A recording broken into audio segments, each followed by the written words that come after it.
Hey everybody, this is Pastor Michael at Ascension Lutheran Church in Torrance, California. It's time for a midweek boost.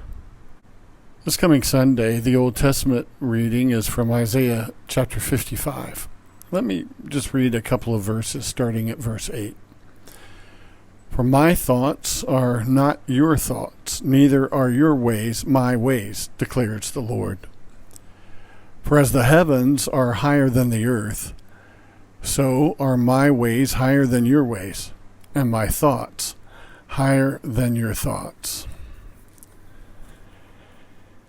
We've all heard the adage about opinions, how everybody's got one. How true. We like people to know what our opinions are and why ours are better than theirs. We judge people when theirs is different. We assume a position of superiority in our own eyes, and sometimes we assume it in the eyes of others, and maybe even we think that we hold a higher position in God's eyes. But actually, God says, your ways aren't mine. My ways aren't yours. They're not even close, really. Our thoughts and opinions are so far from the way God thinks. Problem is when we hold ourselves in a high opinion like that, we isolate ourselves from others, and the only people that we actually have fellowship are people that think like us. Paul says you should not think too highly of yourself, but think of yourself with sober judgment. We have our convictions, our habits, our preferences, our talents, our knowledge. All of those things are a part of who we are, and we often try to find our value in those things.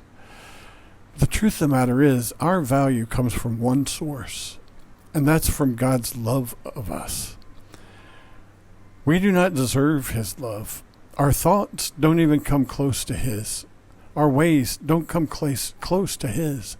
We're bent in every direction apart from God, and yet He loves us so much so that He sent His Son for us. That's where our worth comes from. And if we're going to hold ourselves in any type of value, it's because of the love of God that He has for us, not because of anything that we are, but because of who He is.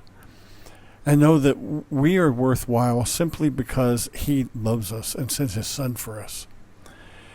And that my ways and my opinions and my thoughts may be completely different from the next person's, but we're equally distant from the thoughts and ways of God. Today, be reminded that your worth comes solely from the love of God shown you in Jesus Christ and His death on the cross. And know that other people's worth comes from the same source. And as you experience knowing that you are worth everything to God, that He would send His Son for you, turn that around on others. Let them experience the love of God through you as you receive them and hold them in high esteem, because that really is God's ways. That really is God's thought. Have a blessed night, everybody.